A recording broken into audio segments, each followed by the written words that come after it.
وأحسن منك لم تر قط عيني وأجمل منك لم تلد النساء خلقت مبرأ من كل عيب خلقت مبرأ من كل عيب كأنك قد خلقت كما تشاء كتاب أنزلناه إليك مبارك ليدبروا آياته وليتذكر أولو الألباب. یہ کتاب برکت والی ہے جسے ہم نے آپ کی طرف نازل فرمایا ہے تاکہ دانش مند لوگ اس کی آیتوں میں غور و فکر کریں اور نصیحت حاصل کریں. اللہم صلی علی سیدنا محمد وعلی آل سیدنا محمد بعدد کل ذرۃ مئۃ الف الف مرۃ. سامعین و ناظرین کرام، السلام علیکم ورحمۃ اللہ وبرکاتہ. سامعین کرام، سورہ نحل آیت نمبر 106 حصہ دوم. آج کے سبق کا ایک ہی موضوع ہے، وہ یہ ہے کہ کیا ہمیں جنت اور دوزخ پر یقین نہیں ہے؟ اس کے ساتھ ہی سامعین کرام آج کے سبق کی دہرائی کے ساتھ نیا سبق شروع کرتے ہیں. من كفر بالله من بعد إيمانه إلا من أكره وقلبه مطمئن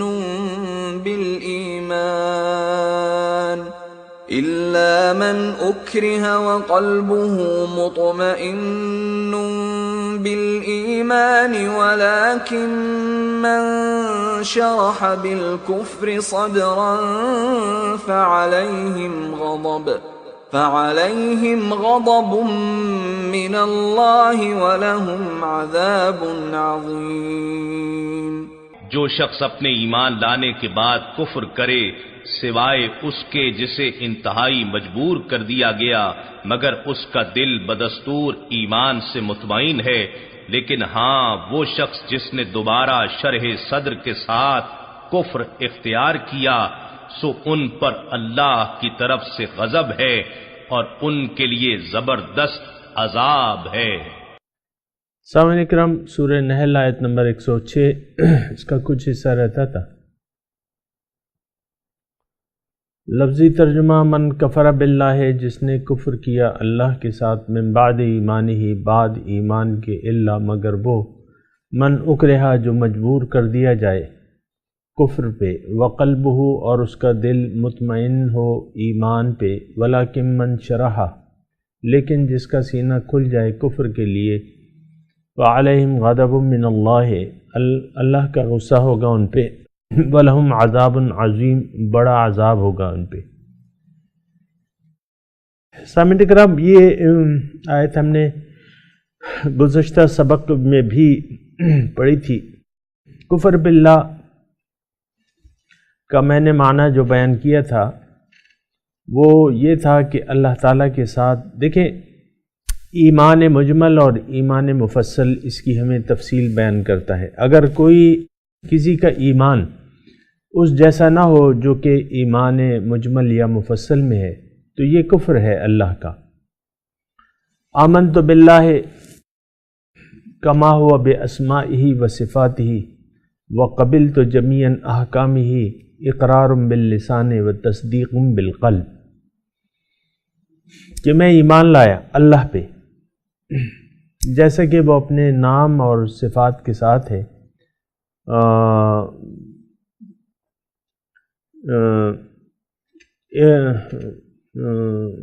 آمنت باللہ کما ہوا باسمائہ و صفاتہ وقبلت جمیعا احکامہ، اور تمام احکامات میں نے قبول کر لیے ہیں اللہ تعالیٰ کے، اور میرا زبان سے اقرار ہے اور دل سے میں اس کی تصدیق کرتا ہوں۔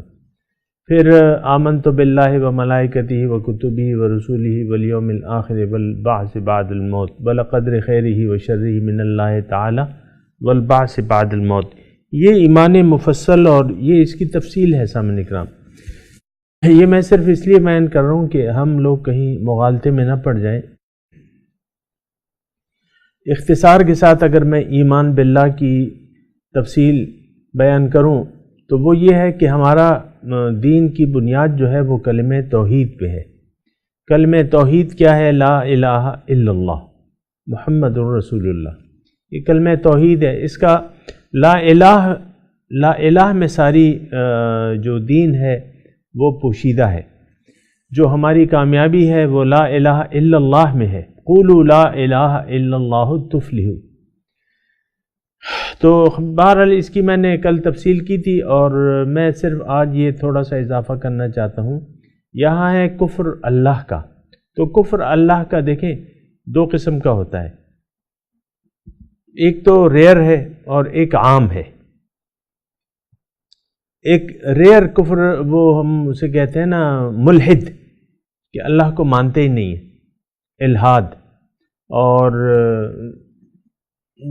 جس کو انگلش میں آپ کہتے ہیں ایتھیسٹ، یعنی اللہ کے وجود سے انکار، تو وہ ریئر ہے۔ عام طور پہ جو ہے وہ جو کفر ہے وہ لا الہ کا انکار ہے۔ تو بہرحال اس کی میں نے وہ کی تھی، یعنی اللہ کا انکار، اللہ کی ذات کا انکار تو مشرکین بھی نہیں کرتے تھے، تو لہٰذا یہاں کفر اللہ سے مراد وہ الحاد نہیں ہے، بلکہ وہ ہے جو ایمان باللہ کے تقاضے ہیں اور جو میں نے کل آپ کو بیان کر دیے تھے۔ بہرحال اس میں ایک بات رہ گئی تھی، وہ سب سے پہلے میں بیان کرتا ہوں، الا من اکرہ، یعنی ایک شخص حالات کے جبر میں، اس کی پھر تفصیلات ہیں، بہرحال اختصار سے میں یہ بیان کرتا ہوں، حالات کے جبر میں آ کے اگر کسی نے کلمہ کفر کہہ دیا یا اس کو مجبور کر دیا گیا، اکرہ، اور اس کا دل مطمئن ہے ایمان پہ، تو یہ رخصت ہے سامعین اکرام۔ عزیمت یہ ہے کہ پھر بھی جبر میں بھی آپ اللہ سے انکار نہ کریں، اللہ تعالیٰ کی وحدانیت سے، اس کی الوہیت سے عزیمت یہ ہے کہ کسی بھی حالت میں اس سے آپ انکار نہ کریں۔ لیکن اگر ایسا ہو گیا، کہیں آپ کو کلمہ کفر کسی کی جبر کی وجہ سے کہنا پڑ گیا، تو اس کی رخصت ہے۔ یہ احادیث میں اس کی تفصیل موجود ہے سامعین کرام۔ یہ ایک جملہ رہ گیا تھا، لیکن جو بات سوچنے کی ہے وہ یہ ہے کہ اللہ تعالیٰ فرما رہے ہیں جس کا سینہ انکار کے لیے، اللہ تعالیٰ سے انکار کے لیے کھل گیا، اور میں نے آپ کو گزشتہ سبق میں بھی بتایا تھا کہ اس کا مطلب یہ ہے کہ آپ لادینیت کو پسند کریں۔ دیکھیں، ایک اسلام ہے، ایک لادینیت ہے۔ لادینیت یہ ہے کہ میں نہیں مانتا، کوئی قانون اور ضابطہ میں نہیں مانتا، تو یہ لادینیت ہے، اور یہ کفر ہے سامعین کرام۔ دین سے اگر آپ انکار کر دیں تو پھر یہ لادینیت میں آ جاتا ہے۔ عام طور پہ میں اور آپ جس ماحول میں رہ رہے ہیں سامعین کرام، تو اس کا یہ ہے کہ ہم لادینیت کا شکار ہو چکے ہیں بوجوہ، یعنی ہم کسی ضابطے، یعنی اسلام کی کسی ضابطے کو ماننے کے لیے حقیقی طور پہ تیار نہیں ہے، اور اسلام کے لیے ہمارا سینہ تنگ ہو چکا ہے۔ اسلام کے لیے، دین اسلام کے لیے ہمارا سینہ تنگ ہو چکا ہے۔ ہم خواہشات، نفس پرستی کو پہ خوش ہوتے ہیں کہ نفس کو خوش کرتے رہیں، نفس خوش ہوتا رہے، اور وہ دنیا اور ما فیہا، یعنی اس سے پھر وہ خوش ہوتا ہے۔ یعنی ظاہر پہ اس کا دل آ گیا ہے ہمارے، اور ظاہر نفس کا تعلق تو ظاہر سے ہی ہے سامعین کرام، لیکن یہ ہے کہ ہمارا سینہ وَلَٰكِن مَّن شَرَحَ بِالْكُفْرِ صَدْرًا، سینہ کفر پہ کے لیے کھل گیا ہے. میں صرف یہ عرض کر رہا ہوں، تھوڑا سا آپ جانیں کہ ہم چاہیے کہ ہم اپنے آپ کا احتساب کریں کہ بھئی ہماری کیا حالت کیا ہے ہماری. آیا ایمان کے لیے سینہ ہمارا کھل گیا ہے؟ اور یہ بھی ہوتا ہے افمن شرح اللہ صدرہ للاسلام وهو علی نور من ربہ فویل للقاسیۃ قلوبہم عن ذکر اللہ. سینہ اسلام کے لیے کھل جاتا ہے. اور تھوڑا سا اگر میں مزید اس میں آپ کو بات کہوں تو وہ یہ ہے کہ حضور صلی اللہ علیہ وسلم نے بھی اس کی طرف اشارہ کیا ہے کہ اس کا سینہ جو ہے اسلام کے لیے کھول دیا جاتا ہے. تو صحابہ نے پوچھا کہ حضور اس کی علامات کیا ہیں، یعنی سینہ جو ہے اسلام کے لیے کھل جائے تو اس کی علامات کیا ہیں؟ تو حضور صلی اللہ علیہ وسلم نے اس کی علامات بیان کی ہیں. تو اس کے ان علامات کو دیکھتے ہوئے ہم اپنے من کا جائزہ لے کے فیصلہ کر سکتے ہیں.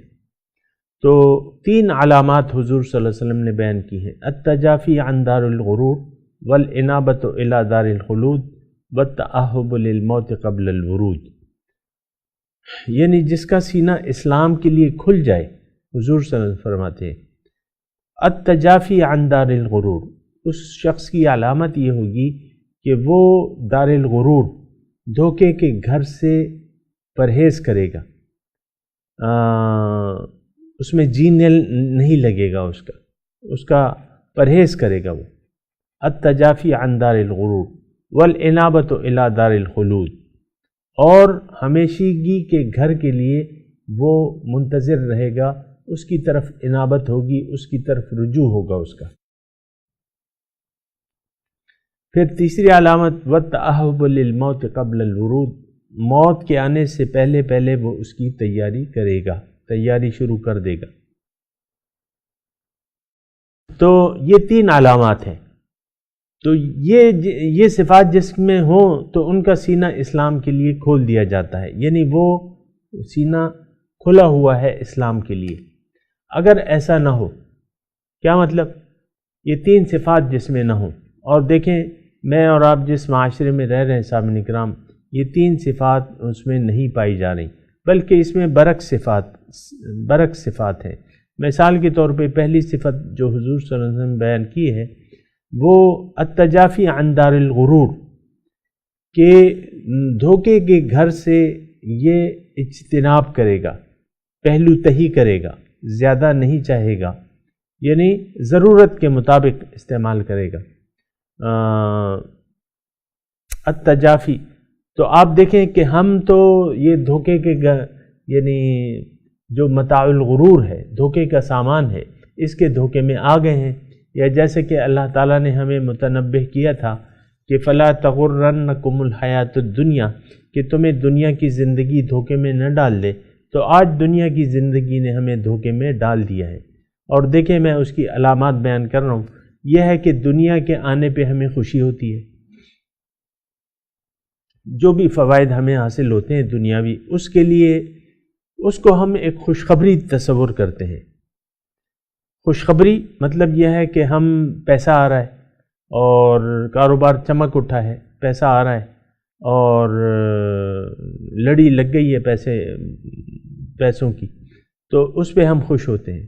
شادی ہو گئی ہم خوش ہوتے ہیں، بچے ہو رہے ہیں ہم خوش ہوتے ہیں، گھر بنا لیا ہم خوش ہو رہے ہیں، گاڑی لے لی نئے ماڈل کی ہم خوش ہو رہے ہیں. اور بس یہ ہماری خوشی کے مواقع ہیں. پھر اس کا نقصان اگر ہو جاتا ہے تو اس پہ ہم خفا ہو جاتے ہیں اور پھر گلہ مند ہوتے ہیں. آپ دیکھیں عام طور پہ موت کو ایک نقصان ہم سمجھتے ہیں. کسی بھی عزیز کے میت کو ہم اپنا نقصان سمجھتے ہیں. بیٹا مر گیا خفا ہو گئے، بیوی مر گئی خفا ہو گئے. ہم خود موت سے محبت نہیں کرتے اور پیارا نہیں سمجھتے، اس سے کراہیت ہوتی ہے ہمیں موت سے.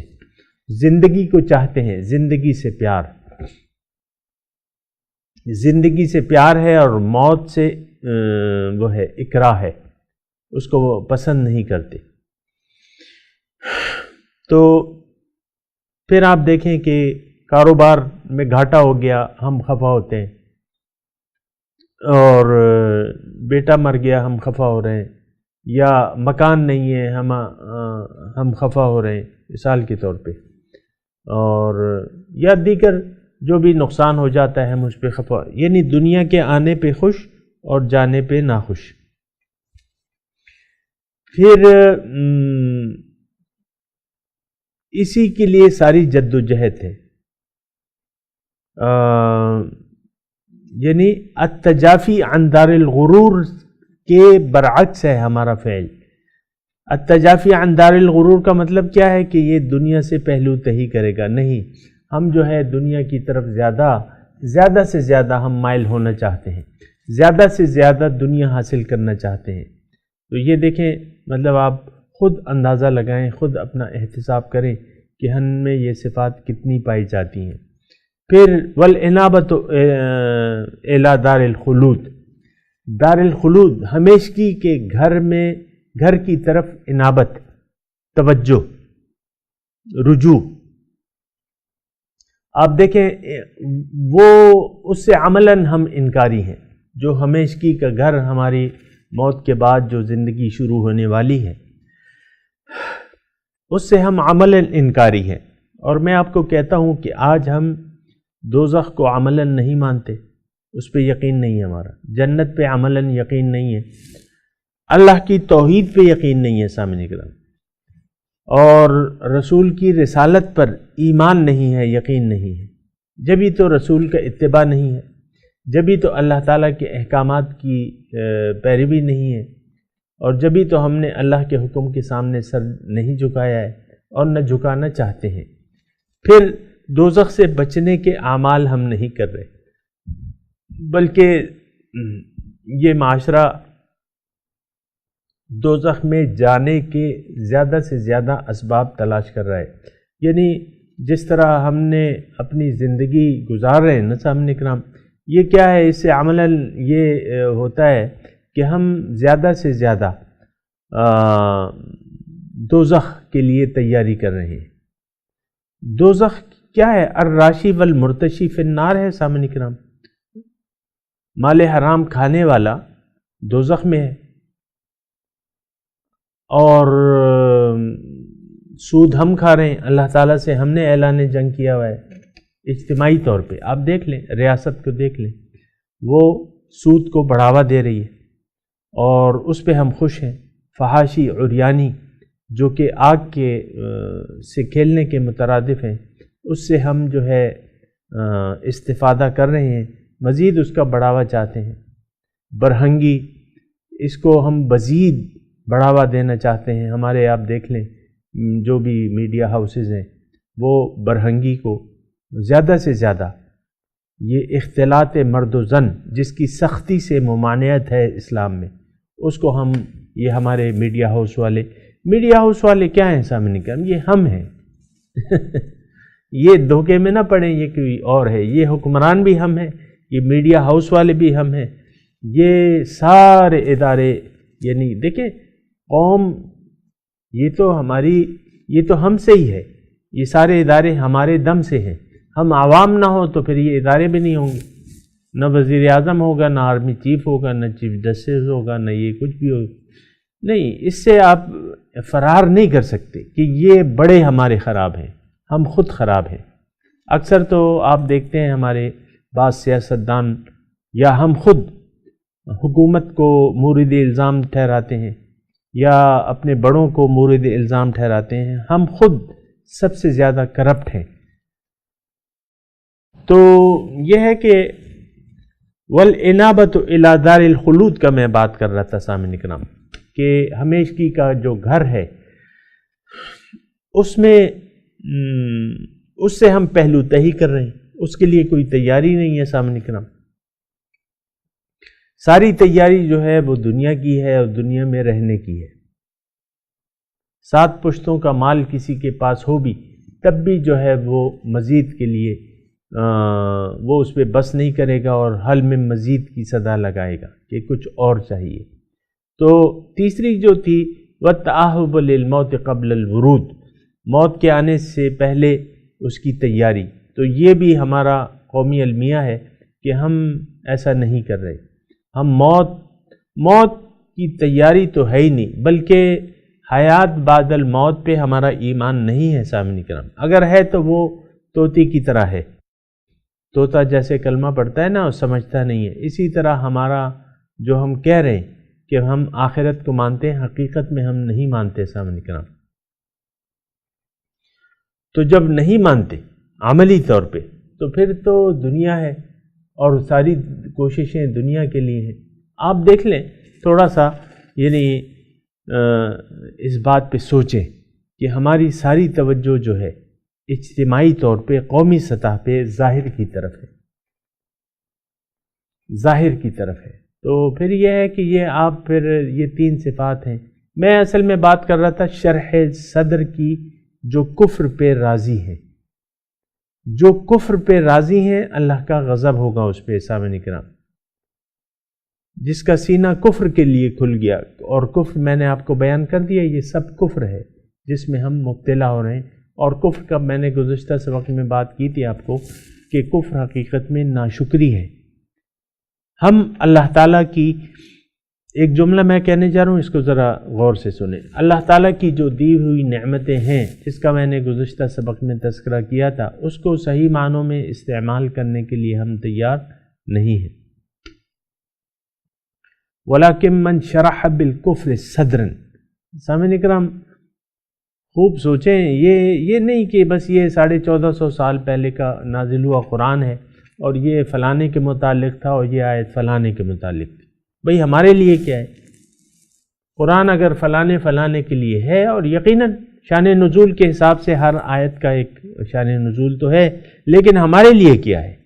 یقیناً ہمارے لیے ہدایت ہے، قرآن ہمارے لیے ہے۔ وَكَذَلِكَ أَنزَلْنَا إِلَيْكَ الذِّكْرَ لِتُبَيِّنَ لِلنَّاسِ مَا نُزِّلَ إِلَيْهِمْ۔ اللہ تعالیٰ فرما رہا ہے کہ یہ میں نے ذکر آپ کی طرف نازل کیا ہے کہ تاکہ آپ اس کی خوب وضاحت کر دیں جو تعلیم ان کی طرف نازل کی گئی ہے، مَا نُزِّلَ إِلَيْهِمْ۔ تو سامعین کرام یہ ساری باتیں ہیں، اگر آپ اس پہ سوچیں تو اچھی بات ہے، اور اگر آپ نہیں سوچنا چاہتے تو وہ پھر آپ کی مرضی ہے، اور کوئی کسی پہ زبردستی نہیں کر سکتا سوچنے سمجھنے کے لیے۔ تو خود چونکہ اس سوچ و بچار کے نتائج، اچھے یا برے نتائج ہم پر خود ہوں گے، نہیں سوچیں گے نہیں سمجھیں گے تو پھر اس کے برے نتائج کا سامنا ہمیں ہی کرنا پڑے گا۔ اگر ہم سوچنا شروع کر دیں جو ہم زندگی گزار رہے ہیں اس کے نتائج پہ، تو پھر یہ ہے، اور اس کے لیے تیاری کر لیں جو حالات سامنے آنے والے ہیں، تو پھر اس کے اچھے نتائج ظاہر ہے ہم پہ ہی پڑیں گے سامنے کرام۔ بہرحال وَلَكِن مَّن شَرَحَ بِالْكُفْرِ صَدْرًا، اللہ تعالیٰ فرما رہے جس کا سینہ کفر کے لیے کھل گیا۔ تو آج دیکھنے کی بات یہ ہے سامنے کرام کہ آج ہمارا سینہ کفر کے لیے کھلا ہے کہ اسلام کے لیے کھلا ہے؟ جلدی بتائیں۔ ہاں یقیناً صحیح کہا آپ نے، کفر کے لیے کھلا ہوا ہے، ناشکری کے لیے سینہ کھلا ہوا ہے۔ عام تمام آپ گھروں میں ماحول دیکھ لیں،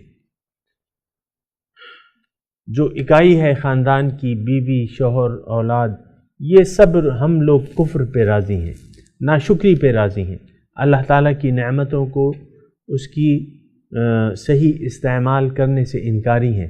جس مقصد کے لیے ہیں یہ ہمیں جو بھی نعمتیں اللہ تعالیٰ نے دی ہیں تو اس کا ہم شکر ادا کرنے کے لیے تیار نہیں ہیں۔ کیا مطلب؟ کہ اس کو اس مقصد کے لیے استعمال کرنے کے لیے تیار نہیں ہے جس مقصد کے لیے وہ نعمتیں ہمیں دی گئی ہیں۔ تو پھر یہ ہے کہ اس کا نتیجہ کیا ہوگا؟ اب سوال یہ بنتا ہے اس کا نتیجہ کیا ہوگا؟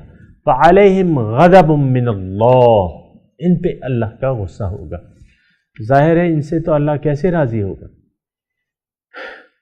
انہوں نے تو اللہ کو ناراض کرنے کا راستہ اختیار کر لیا ہے۔ اللہ تعالیٰ کی ناراضگی جو ہے وہ ناشکری میں ہے۔ وَلَا يَرْضَى لِعِبَادِهِ الْكُفْرَ، بالکل صریح الفاظ ہیں، بالکل واضح الفاظ ہیں۔ کیا ترجمہ ہے؟ کہ اللہ تعالیٰ اپنے بندوں کی ناشکری پہ راضی نہیں ہے۔ جب راضی نہیں ہے تو ناخوش ہے، جب ناخوش، جس سے اللہ ناخوش ہو تو اس کے لیے دنیا میں رسوائی ہے، دنیا میں بھی عذاب ہے اور آخرت میں بھی عذاب ہے۔ آج ہم مسلمان قوم سامعین اکرام من حیث القوم اللہ تعالیٰ کے غیظ و غضب اور غصے کا شکار ہیں، اور یہ غصہ اتنا شدید ہے سامعین اکرام کہ اللہ تعالیٰ نے ایک معزول شدہ قوم کو دنیا میں اس کو حاوی کر دیا ہے، مسلمانوں کے اوپر ان کا ہاتھ ہے۔ آپ دیکھ لیں گے پاکستان میں چھوٹی سی ویسے تو ساری دنیا میں آپ دیکھیں جو عیسائی ہیں، جو گمراہ قوم ہے، اس کا یعنی ورلڈ آرڈر اس کا چل رہا ہے۔ مسلمان نام کی کوئی مملکت جو ہے، مسلمانوں کی نہ کوئی جماعت ہے نہ کوئی اس کا امیر ہے۔ جب امیر نہیں ہے تو اطاعت کیا ہوگی؟ اور یہ بہت بڑا المیہ ہے سامعین اکرام، کیونکہ اسلام جماعت کے بغیر قائم ہی نہیں ہو سکتا۔ مکے میں حضور صلی اللہ علیہ وسلم نے 13 سال گزار دیے لیکن جماعت نہیں تھی، تو پھر حکم یہ تھا کہ برداشت کرو۔ آج بھی ہم اگر وہی حکم آج ہے، حکم نہیں ہے لیکن ہم برداشت کر رہے ہیں۔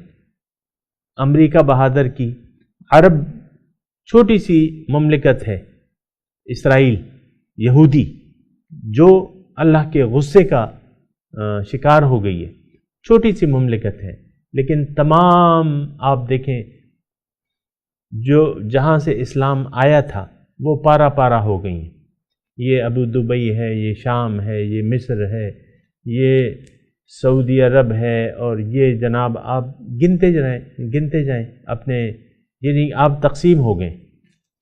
مصر تو حضرت عمر بن العاص نے فتح کر لیا تھا۔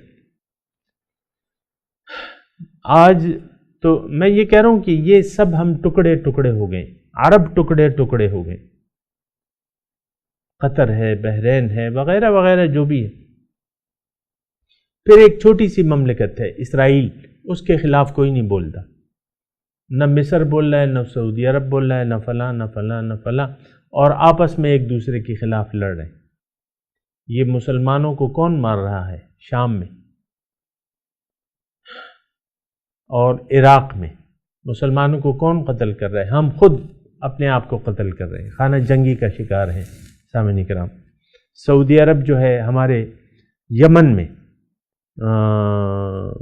بے درے گولہ باری اس نے کی ہے، سینکڑوں ہزاروں کو اس نے شہید کر دیا ہے۔ میں صرف یہ قومی رونا رو رہا ہوں کہ آج مسلمان قوم کا وجود نہیں ہے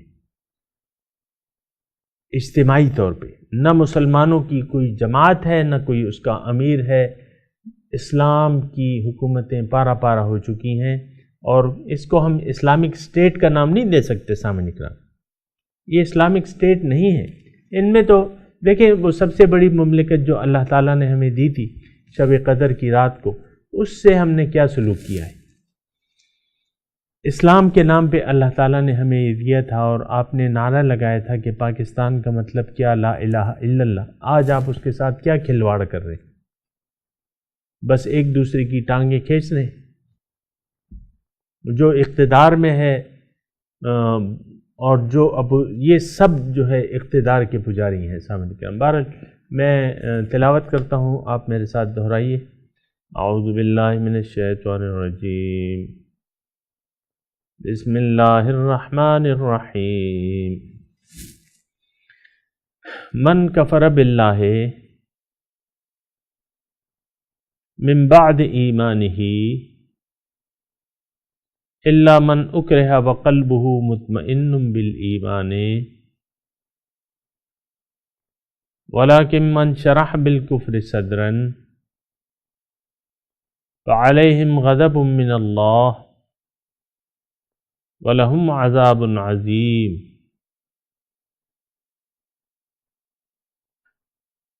من کفر باللہ من بعد ایمانہ،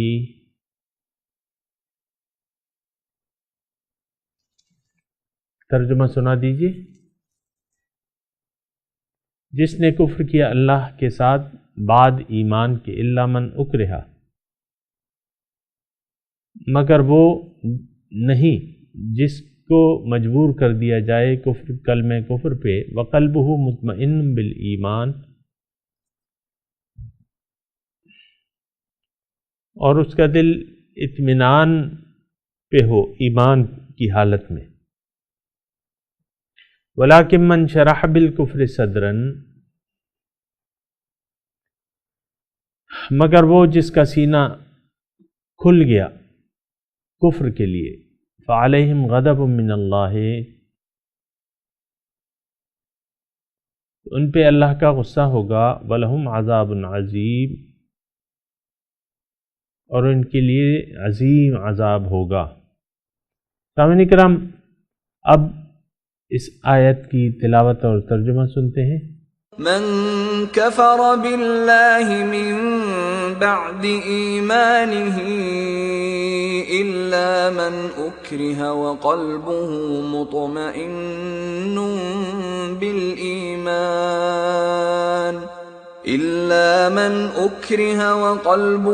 مطمئن بالإيمان ولكن من شرح بالكفر صدرا فعليهم غضب من الله ولهم عذاب عظيم. Whoever renounces faith in God after having believed, except for someone who is compelled while his heart rests securely in faith, but whoever willingly opens up his heart to disbelief, upon them falls wrath from God, and for them is a tremendous torment. اس کے ساتھ ہی آج کے درس کا وقت اختتام کو پہنچا۔ انشاءاللہ اگلے درس میں ملاقات ہوگی۔ وآخر دعوانا ان الحمدللہ رب العالمین، والسلام علیکم ورحمۃ اللہ وبرکاتہ۔